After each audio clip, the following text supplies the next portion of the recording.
Welcome to our NPTEL classes on advanced power electronics and control. We shall discussing with the single phase converter.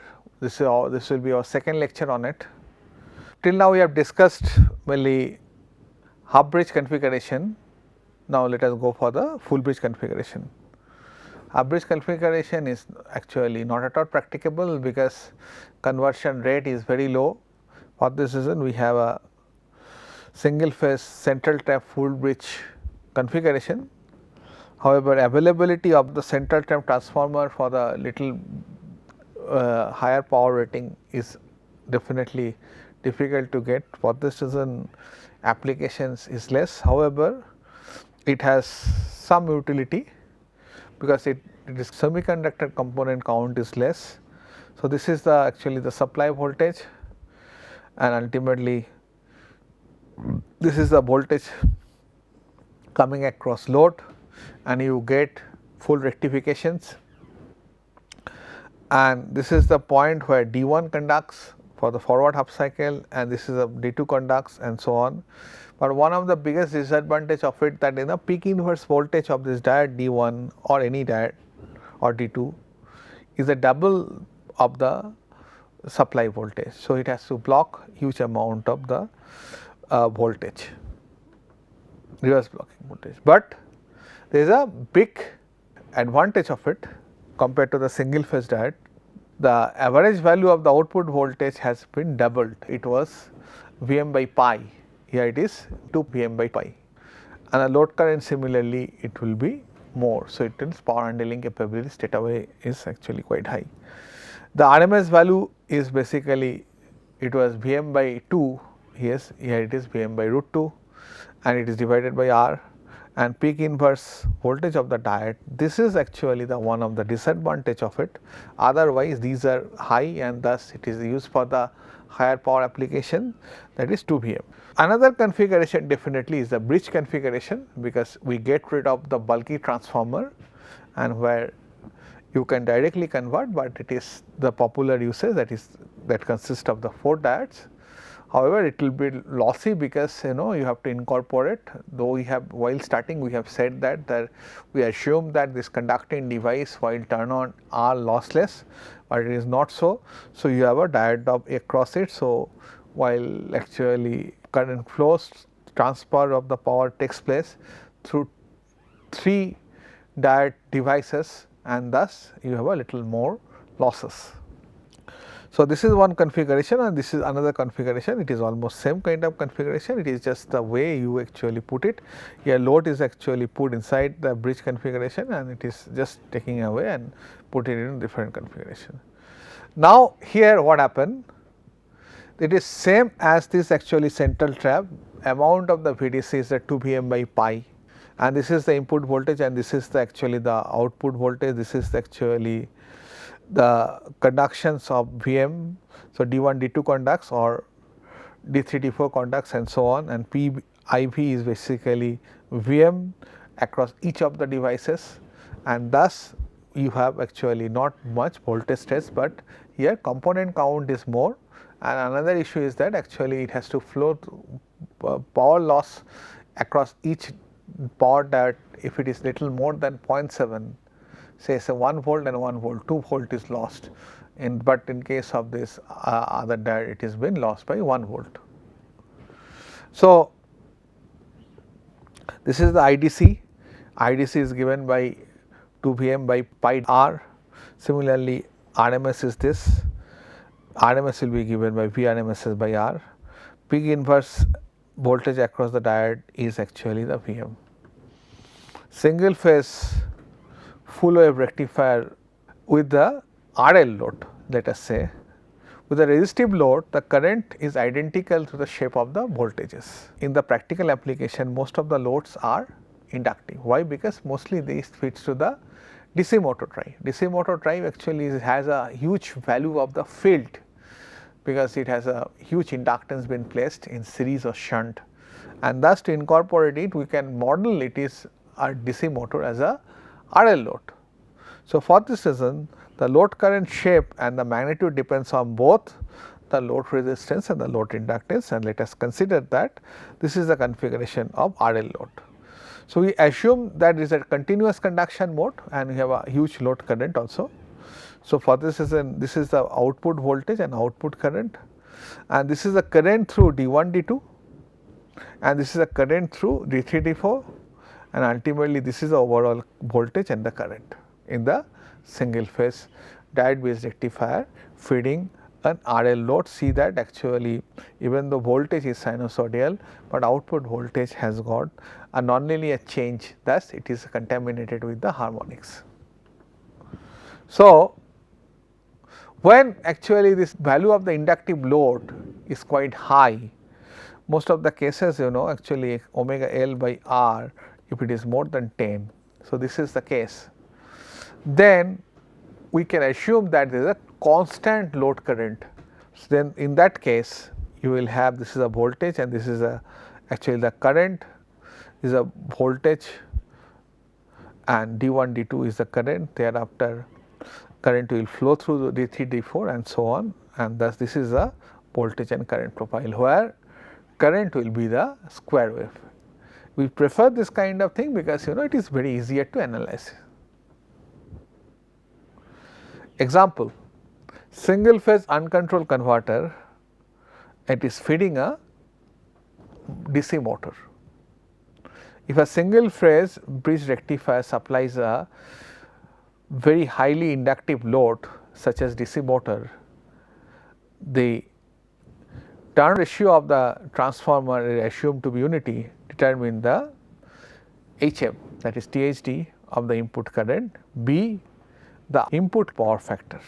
So, since it is a very high current, so we can by a half inductance we can assume, we can find that the input current can be like this, a square wave, and this is this fundamental, and this is your supply voltage. We require to find it out, HF and the rectifier. So, we can split it. So, IS is equal to the IDC plus the harmonic part of it. Since we have actually no DC, average value will be 0. So, it is a properly AC current. So, this value will be actually 0, and we have to calculate the AN and BN. So, from the odd wave symmetry we can find that cos part will be 0, and we find that basically that odd component will be present, and this value will be 4 IA by n pi. So, where n is actually any odd number. So, IS will be given by 4 IA by pi 1 sin omega t. This is basically the fundamental. Thereafter third, fifth, so on, odd or harmonics. Therefore, the RMS values will be given by, you can actually calculate that value will be basically IA. So, therefore, RMS value of the fundamental of the component of the current IS1 is 4 IA by root 2 pi, that leads to the actually 0.9 IA. Therefore, the harmonic factor is basically, or the THD will be IS by IS square minus 1 is 1 by 0.9 square minus 1. So, you get the value around 48.43%, that is quite high. We want basically the harmonic content in the system is around 5, that is prescribed by IEEE 519 standard in any power quality problems. So, so what does it do? Because when you are feeding a rectifier, when you are actually feeding a RL load through a rectifier, mostly you do this experiment in your actually undergraduate BTech levels. So, you would see that what kind of harm you are doing to the power system. So, since phi equal to 0 in this case, because it is uncontrolled, and displacement power factor is actually 1. So, ultimately you got a lagging power factor of 0.9. So, this is the actually some analysis of highly inductive RL load. Similarly, if you replace it same thing one by one by a control manner, instead of the diode if you put a thyristor, then you can change the angle alpha, and thus Vm will take, the load voltage will take this pattern and current will take this pattern, and So, ultimately this is actually the voltage blocking capability of the thyristor. So, this has been blocked the voltage up to it is triggered. Thereafter actually it will be have a almost 0 conduction drop, and thereafter again it will block the voltage, the value of Vm. Now, same calculation of what we have done in case of the diode, we require to do that. Ultimately you will see that actually this value will change little bit, because we have to split the limit 0 to alpha and alpha to pi, and thus we get the results actually some different value, that is root 2 Vs. So, V0 of this actually 0 to alpha. Similarly, we can calculate and we can find it out what is alpha. So, ultimately the output voltage we get here, it is Vm by 2 pi 1 plus cos alpha, where actually Vm is under root 2 Vs. Similarly, maximum output voltage of the DC is can be obtained when alpha equal to 0, and the maximum DC output voltage is the same as that we have seen in case of the diode, that is Vm by pi. So, VO DC actually basically similarly Vm by 2 pi 1 plus cos alpha, that is basically this value. The average output voltage can be varied by varying the triggering angle alpha from 0 to a maximum of 180 degree, and which you can plot the characteristics alpha versus actually the output voltage. You can see that the maximum output voltage you get for alpha equal to 0, and all it is almost linearly drop, and this value is be given by Vm by 2 pi 1 plus cos alpha till 90, basically it is adding up. Thereafter actually cos become negative, and thus actually gradually it will drop and it will drop to 0. So, we can obtain the control characteristics by plotting the expression. So, by controlling the alpha, we can control the amount of the DC voltage come across the load. Now, let us come to the single phase full control converter and some parameter analysis. So, the output normalizing the DC output voltage with respect to VDM. So, Vn, the normalized output voltage, will be the ratio of VDC by VDM, that is the maximum peak value. So, it is Vm by 2 pi 1 plus cos alpha by Vm by pi. Ultimately, you get basically 1 by 2 1 plus cos alpha. So, it depends on cos alpha. That term we will say that Vcn. Similarly, RMS value you can get it 0 to pi, 0 to you have to split the limit, since 0 to alpha there was no current into the system. So, 0 to alpha you can get it. So, RMS value will be given by Vm by 2 root pi pi minus alpha plus sin 2 alpha by 2. So, you can understand that in case of the RMS you will have a component of the double frequency.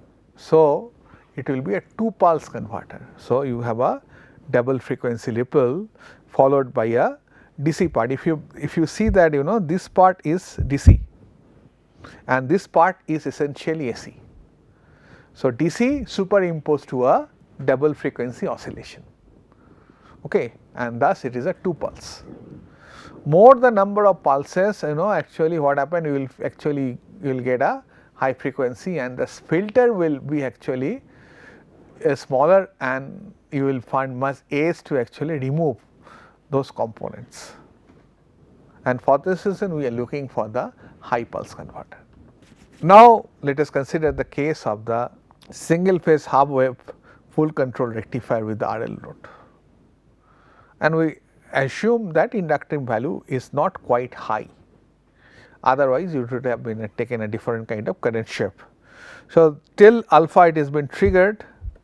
So, after that it has been triggered, actually output voltage will take this shape and it will continue to conduct after pi, because this thyristor is a current control device. So, ultimately it will go on conducting on it, and due to that this is basically the voltage profile, this is the gate pulse and this is the current profile. It will conduct until angle beta, and again it will same because there will be a huge lagging because it is a half bridge, sorry, it is half control converter.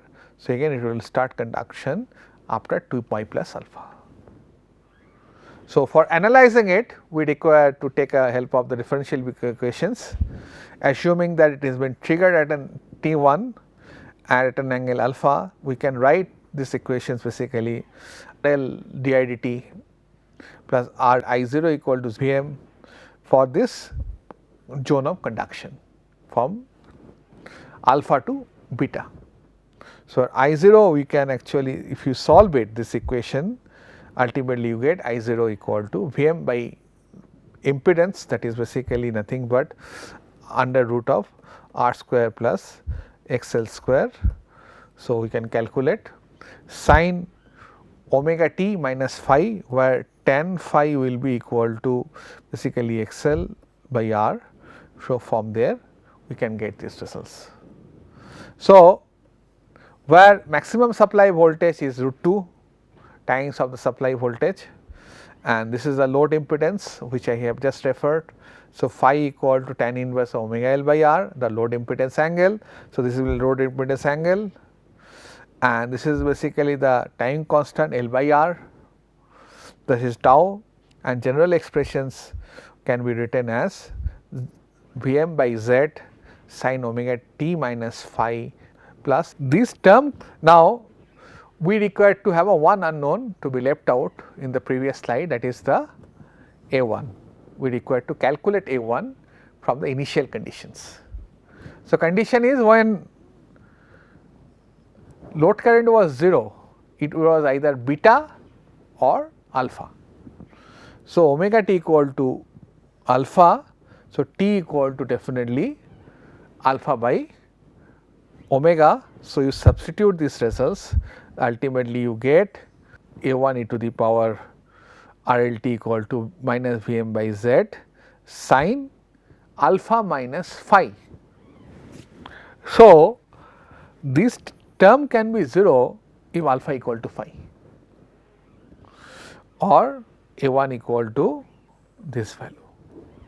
So, total equations of the I0 thus will be Vm by z sin omega t minus phi plus e to the power minus r by omega L omega t minus alpha minus Vm by z sin alpha minus phi.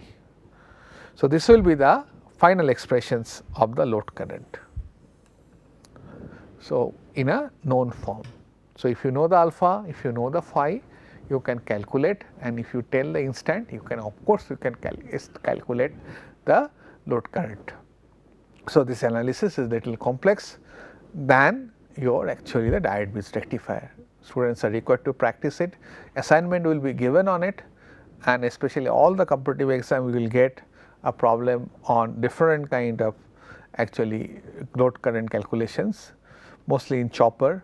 So, they can have this kind of thing, but chopper is essentially there is a difference, that is not DC to DC application, that is basically DC to DC application, that it is basically AC to DC application, but treatment has lot of similarity. Now, let us come to the single phase fully controlled converter. So, your extinction angle beta can be calculated by using I0 equal to 0 again at the beta, not only at alpha. So, you can write in terms of the beta also, but that quite complicated, but generally we prefer to write in terms of alpha. Anyway, Vm by z sin omega t minus phi minus sin alpha minus phi e to the power minus r by omega L omega t minus alpha equal to 0. From there actually beta can be calculated. So, this is a way we can calculate the extinction angle of this half control converter. Now, other parameters, the average DC load for the single half wave controlled rectifier for RL load, that is the same load. So, you can integrate over it 0 to 2 pi, and here you have to split it the limits. So, first part is 0 till 0 to alpha. Alpha to beta you will get a voltage V0, thereafter again it is basically 0. So, you have to check it. So, ultimately you get VL equal to 1 by 2 pi alpha to beta, and you can calculate the extinction angle which I have shown in the previous slide. So, you get alpha to beta, and thus VDC equal to VL 1 by 2 pi alpha to beta Vm sin omega t dt. From there actually you get a calculation. This is the value of the VDC output voltage, that is Vm by 2 pi cos alpha minus cos beta. Mind it, actually beta is mostly more than 90 degree, and thus actually value of the cos beta is generally negative. Thus it basically adds up. So, another parameter we require to calculate. So, these are single phase fully controlled converter. Now, where we have to assume we have taken some distinction to it.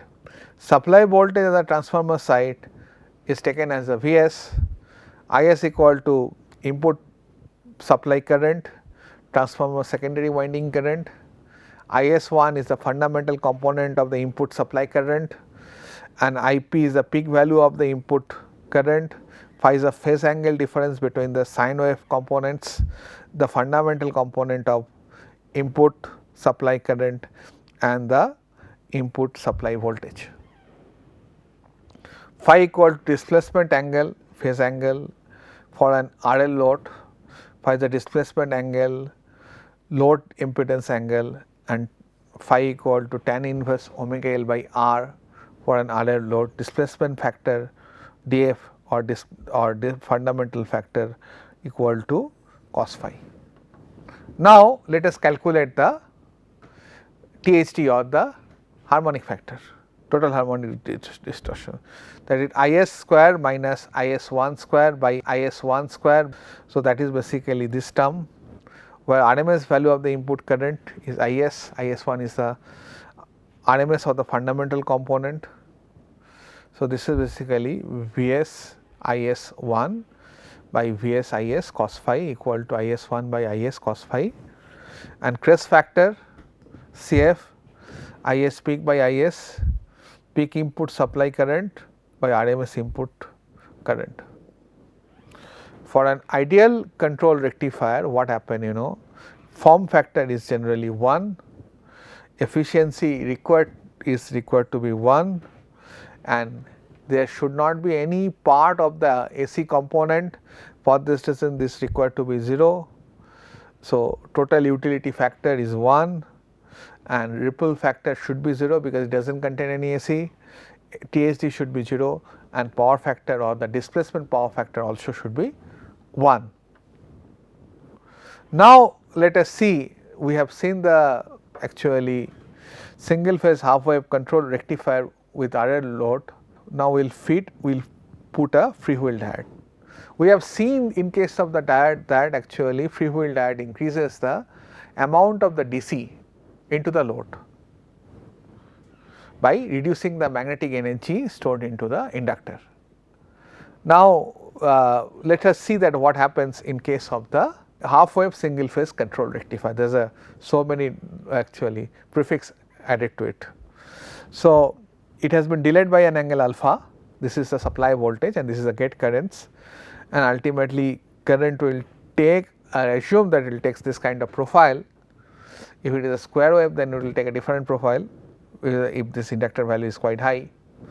Now, this will be a sinusoidal in nature, and output voltage come across it will have basically triggered here.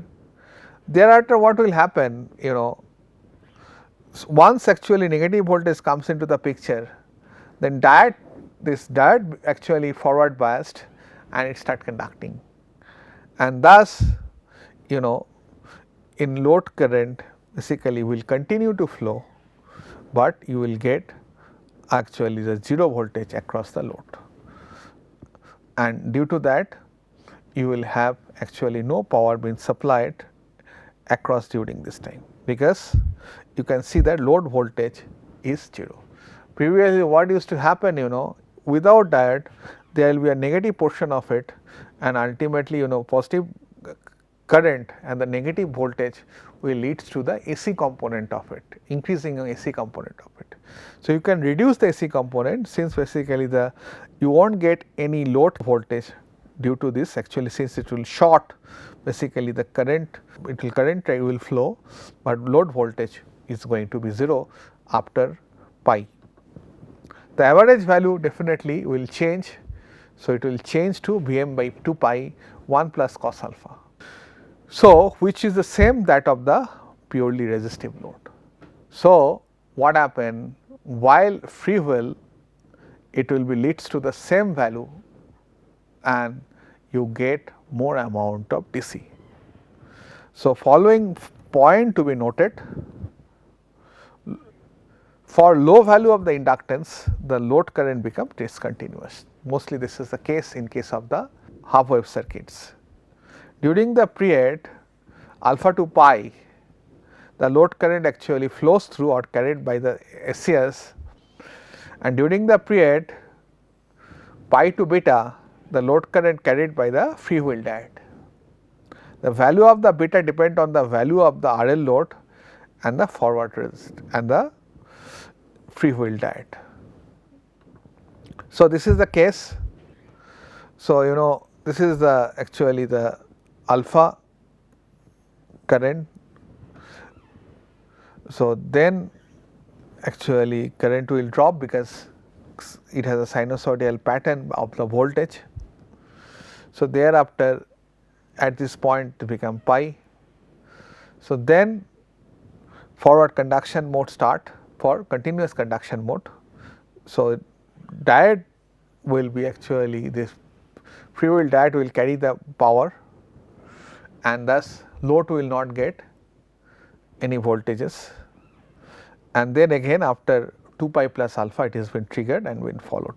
So, this is a case of the single phase fully controlled converter. Now, next definitely another entrant to the scheme is that actually RLE load.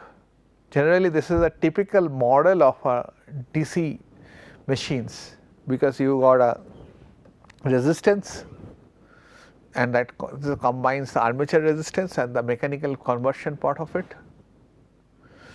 and thereafter you have the inductance that leads to the losses across the fields, either it is a shunt or series, and then you have a back EMF mostly of the motor, because due to the inertia of the motor, the speed of the motor does not change instantaneously.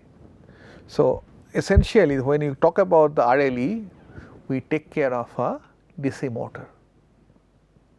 So, this is the supply Vm. Ultimately value of this E will have some value. So, that value has to be V should be equal to some value of the V sin omega t1. Now, you have triggered an angle alpha and it will continue to conduct the load current, and it will go to the negative, but it will not go to that point because of that basically this of angle E, because this is the back EMF part comes into the consideration, it will continue to conduct till this value. Since it is a half wave, there will be a long pause, again it will conduct till this point, and here also you can find that actually it will continue to conduct from alpha to beta, and same way it will conduct. Now, this is something we require to analyze. We shall continue our discussion in the next class with the single phase half wave converter feeding the RLE load. Thank you so much.